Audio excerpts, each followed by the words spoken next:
Hello friend, welcome back to our YouTube channel Utkarsh vision academy. तो दोस्तों आज हम करने जा रहे हैं विनय सर के नायक बैच इकोनॉमिक्स के लेक्चर नंबर 7 का हैंड रिटन नोट से क्विक रिवीजन। इससे पहले हमने लेक्चर 1 से 6 तक का रिवीजन करा दिया है, तो जिन्होंने उसे नहीं देखा है वे हमारे चैनल की प्लेलिस्ट में जाकर देख सकते हैं। तो आइए आज की क्लास को शुरू करते हैं। आज का हमारा टॉपिक है तरलता नीति के उपकरण के बारे में, जिसमें आज हम लोग OMO के बारे में यानी कि ओपन मार्केट ऑपरेशन के बारे में पढ़ेंगे। बात करते हैं ओपन मार्केट ऑपरेशन की, तो इसे जो है हिंदी में खुले बाजार की क्रियाएं भी कहते हैं। इसमें जो है जब सरकार को जो है ऋण की आवश्यकता होती है तो वह जो है कोलेटरल के रूप में जो है गवर्नमेंट सिक्योरिटी को रखता है, और उसके बाद जो है RBI जो है तरलता यानी लिक्विडिटी को बैलेंस करने के लिए इस गवर्नमेंट सिक्योरिटी यानी सरकारी प्रतिभूति को जो है बेचता है या तो खरीदता है। बात करते हैं RBI जो है गवर्नमेंट सिक्योरिटी को कब सेल करता है और कब बाय करता है। तो सेल करने की बात करें तो जब देश में जो है तरलता अधिक हो जाता है तब जो है RBI जो है गवर्नमेंट सिक्योरिटी को जो है बेचता है, जिससे देश में तरलता कम हो जाती है और उसके बाद साख सृजन भी कम हो जाता है। अब बात करते हैं गवर्नमेंट सिक्योरिटी को कब खरीदता है। तो RBI जो है जब देश में जो है लिक्विडिटी कम हो जाता है तो गवर्नमेंट सिक्योरिटी को खरीदता है, जिसके कारण जो है तरलता अधिक हो जाती है और साख सृजन भी जो हो जाता है अधिक हो जाता है। यानी इसमें जो है RBI द्वारा जो है गवर्नमेंट सिक्योरिटी का क्रय विक्रय किया जाता है और इसे तरलता नियंत्रण के लिए अपनाया जाता है, यानी कि लिक्विडिटी को बैलेंस करने के लिए अपनाया जाता है। नेक्स्ट हम बात करते हैं आगे। इसमें जो है बाजार में अतिरिक्त तरलता को कम करने के लिए RBI जो है गवर्नमेंट सिक्योरिटी को सेल करता है और तरलता बढ़ाने के लिए जो है RBI सिक्योरिटी को क्या करता है, खरीदता है। नेक्स्ट हम बात करते हैं आगे बैंक रेट के बारे में। तो जिस दर पर जो है RBI व्यापारी बैंकों को दीर्घकाल के लिए ऋण देता है उसी को हम लोग बैंक रेट के नाम से जानते हैं। जैसे कि एग्जाम्पल के रूप में देख सकते हैं RBI जो है व्यापारी बैंक को जो है लोन देती है और इस लोन पे जो है व्यापारिक बैंकों को जो है ब्याज चुकाना पड़ता है, लेकिन इसमें जो है कोलेटरल के रूप में जो है व्यापारी बैंक को कोई भी जमा नहीं करना पड़ता है। यानी इसमें जो है RBI जो है बिना किसी जमानत के ऋण देता है। अगर बात करते हैं बैंक रेट जो होता है अधिक होता है तो देश में लिक्विडिटी कम हो जाता है, और बैंक रेट जो होता है कम होता है तो लिक्विडिटी जो होता है वह अधिक हो जाता है। नेक्स्ट हम बात करते हैं बैंक। तो पिछली क्लास में हम लोग बैंक के बारे में पढ़ चुके थे कि बैंक के दो काम होते हैं, पहला जमा स्वीकार करना और दूसरा ऋण देना। जमा को स्वीकार करना भी दो तरह का होता है, पहला मांग जमा और दूसरा होता है समय जमा। उसके बाद बात करते हैं ऋण देना की। तो ऋण देना जो होता है बैंकों के लिए एक एसेट के रूप में काम करता है। एसेट की बात करते हैं, एसेट का मतलब होता है परिसंपत्ति, यानी जिसकी सहायता से धन कमाया जा सकता है। जैसे कि एग्जांपल के रूप में ले सकते हैं हम लोग जो है कोई होम लेकर के उस पर किराया लगाते हैं, या फिर लाइब्रेरी, या फिर ज्ञान देकर, या फिर पेट्रोल पंप के द्वारा, या फिर कार के द्वारा जो है धन कमाते हैं, इसलिए वह हमारा क्या होता है, एसेट होता है। उसी प्रकार से बैंक जो होता है लोगों को ऋण देता है और जिसके लिए जो है उसे ब्याज मिलता है, यानी कि बैंक द्वारा ऋण देना उसके लिए जो है एसेट का काम करता है। नेक्स्ट हम बात करते हैं जमा स्वीकार की। तो बैंकों के लिए जमा स्वीकार करना एक तरह के लायबिलिटीज यानी देयताएं होती है। जैसे कि एग्जांपल के रूप में हम लोग देख सकते हैं, जैसे कि कोई दो मित्र है, पहला का नाम अरुण है, दूसरा का नाम वरुण है, और दोनों को जो है घर से जो है 1,000 रुपये जो है पॉकेट मनी के रूप में मिलता है। लेकिन अरुण जो होता है खर्चीला टाइप का होता है और वरुण जो होता है बचाने वाला होता है। तो अरुण को जो है एक बार जो है जब वो मॉल जाता है तो उसे लाल रंग वाली जो है टी शर्ट पसंद आ जाता है और वो लाल रंग वाली टी शर्ट खरीद लेता है, और उसके बाद जो है उसके पास जो है केवल 400 रुपये बच जाते हैं। फिर जो है दोनों जो है एक बार फिर से जो है मॉल जाते हैं और अगली बार जो है अरुण को पीली कलर वाली टी शर्ट पसंद आ जाता है और उसके लिए जो है उसका दाम जो है 600 रुपये होता है, लेकिन उसके पास जो है पॉकेट में जो है मात्र 400 रुपये होते हैं, जिसके लिए उसे जो है 200 रुपये अतिरिक्त की ज़रूरत होती है, और वह जो है वरुण से जो है 200 रुपये अतिरिक्त मांगता है। लेकिन वरुण बोलता है कि वह जो है 200 रुपये दे देगा, लेकिन उसके लिए जो है उसे इंटरेस्ट चाहिए। फिर उसके बाद बात करते हैं, फिर अगली बार ऐसे ही वह एक और टी शर्ट खरीदता है जिसका कीमत जो होता है 600 रुपये होता है, और फिर उसके लिए जो है वह वरुण से जो है 600 रुपये लेता है और उसके लिए भी जो है उसे ब्याज देना होता है। इस प्रकार देखते हैं कि अरुण जो है जितना ही वरुण से पैसा लेता है उस पर जो है ब्याज चुकाने का उतना ही बोझ जो होता है बढ़ते जाता है। उसी प्रकार से देखा जाए तो बैंक भी जो है जितना ही लोगों से बैंक में जमा कराएगा उतना ही उसको जो है इंटरेस्ट देना पड़ेगा, यानी उसकी जो है लायबिलिटीज उतनी ही बढ़ती जाएगी। नेक्स्ट यहाँ पर दिया गया डिमांड डिपॉजिट और टाइम डिपॉजिट को जो है जब जोड़ दिया जाता है तो ग्रॉस डिमांड टाइम लायबिलिटीज प्राप्त होता है, यानी जिसे हम लोग GDTL कहते हैं। अगर बात करते हैं आगे, नेक्स्ट यहाँ पर दिया गया है जीडीटीएल में से जब आईबीएल यानी कि इंटर बैंकिंग लायबिलिटीज यानी पैसा निकालने वाली रकम को घटा दिया जाता है तो एनडीटीएल यानी कि नेट डिमांड टाइम लायबिलिटीज प्राप्त होता है। जैसे कि एक दिन में अगर मान लेते हैं कि 1200 रुपये जमा हुआ और 200 रुपये निकाल लिया गया तो यहाँ एनडीटीएल जो होगा वो 1000 रुपये होगा। नेक्स्ट हम बात करते हैं सीआरआर यानी कि कैश रिजर्व रेशियो की यानी नगद आरक्षित अनुपात की। इसमें जो है किसी व्यापारी बैंक के एनडीटीएल का कुछ प्रतिशत भाग होता है जो आरबीआई के पास जमा होता है, उसी को हम लोग जो है नगद आरक्षित अनुपात यानी कि कैश रिजर्व रेशियो कहते हैं। नेक्स्ट हम बात करते हैं इस जमा पर जो है कोई ब्याज नहीं मिलता है और वर्तमान में जो है सीआरआर का मान जो है 4% है।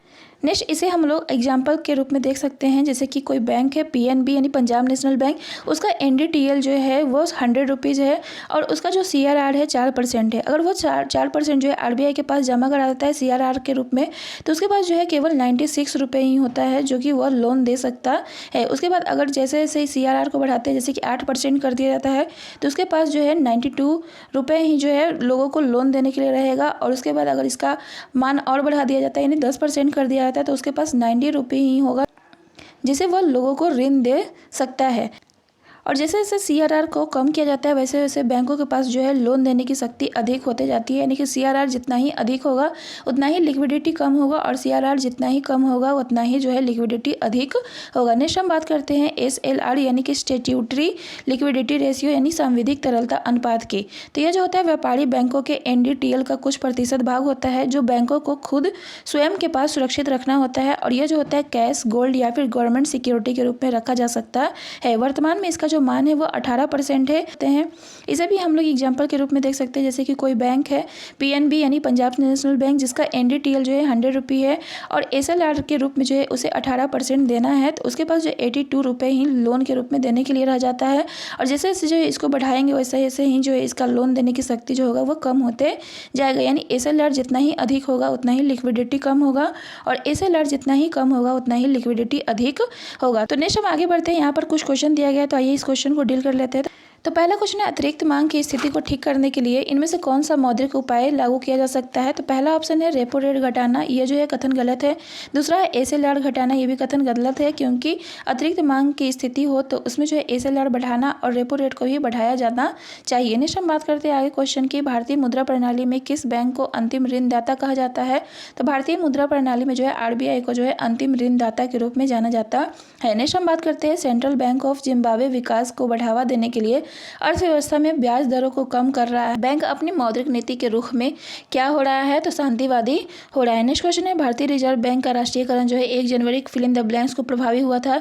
तो भारतीय रिजर्व बैंक का जो राष्ट्रीयकरण किया गया था 1 जनवरी 1949 को किया गया था। नेक्स्ट क्वेश्चन है आगे 5 क्वेश्चन, निम्नलिखित में से कौन सी इकाई भारत में साख नियंत्रण का कार्य करती है। तो भारत में साख नियंत्रण का जो कार्य करती है वो आरबीआई करती है। नेक्स्ट क्वेश्चन है भारत में आरक्षित नकदी निधि अनुपात यानी सीआरआर का निर्धारण किसके द्वारा किया जाता है। तो सीआरआर का निर्धारण जो है आरबीआई के द्वारा किया जाता है। नेक्स्ट हम बात करते हैं भारत सरकार द्वारा बैंकों का राष्ट्रीयकरण किस वर्ष में किया गया था।